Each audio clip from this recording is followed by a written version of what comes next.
You make music by yourself, and I think the struggle is way bigger than when you're with someone, and though you make like this kind of Venn diagram of what's allowed and what's not allowed at the moment. Yeah, I think those are two different muscles to exercise. Like I like working alone because then I get to really crawl into every little detail and see like how close I can get to this thing that I want to do. And then you can just get lost in your own butt, right?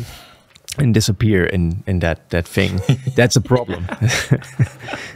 But then when you write with other people, it's just such a different thing, because then you don't get to go all these extra miles to make it super, super specific. And the goal is to make it a compromise, make it the best compromise that it can be, because there's multiple now and everybody has to feel seen and heard and appreciated and included in this music. It's like you're not working in a vacuum anymore. So you need to bring those people in. You can't just say, let's collaborate. I want you to do this. Like that doesn't work. That's not collaboration. So you really have to be mindful ahead of time. Like, what do you want us to be? What can you allow this to be if it's your name on the cover? On this album, it's really interesting. There's like over 50 people on it. And 4 people are the core band. And then the rest is auxiliary, so to speak. With most people, it was extremely easy to work. And then 1 or 2 people, that question of like who does what and what's the capability, how much freedom can I give you, and how would you you collaborate, was extremely time consuming and horrifyingly hard.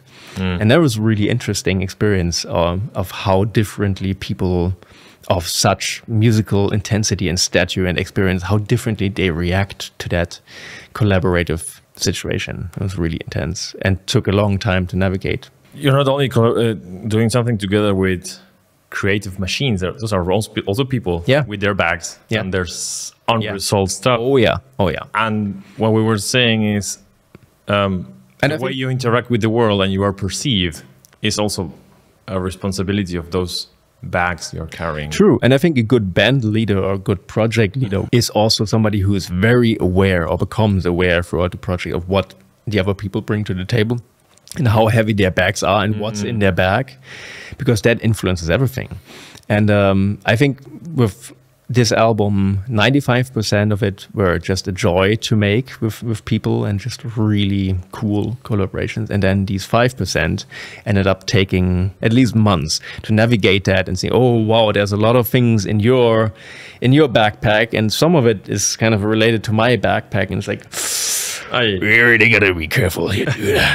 So, but also being a leader means building teams. And sometimes you have to encounter those not really functioning ones. Then the next time you build a team, not only to not call them, but how their new role will be defined, in which they work efficiently. Oh yeah, like in every challenging scenario and building an album, building a team, building this whole thing, there's a lesson to be learned in every single little one collaboration.